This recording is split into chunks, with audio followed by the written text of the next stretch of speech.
आई जा आप सबके गायिका शोभा पांडे बहुत सुंदर मजेदार चुमावन गीत लेके आ गई बनी।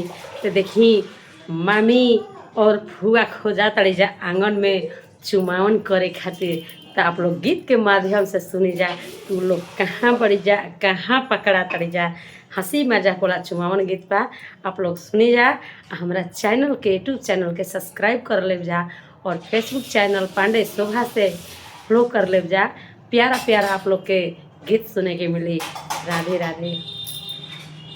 मामा आए मगर मम्मी आई नहीं, मामा आए मगर मम्मी आई नहीं, मम्मी नौआ पर सो गई चुमाई नहीं, मम्मी नौआ पर सो गई चुमाई नहीं, फूफा आए मगर फुआ आई नहीं, फूफा आए मगर फुआ आई नहीं, फुआ पंडित जी संगे सो गई चुमाई नहीं, फुआ लफुअन संग चल गई चुमाई नहीं, मामा आए मगर मम्मी आई नहीं, मामा आए मगर मम्मी आई नहीं, मम्मी बरियतियन पर सो गई चुमाई नहीं, मम्मी बरियतियन पर सो गई चुमाई नहीं।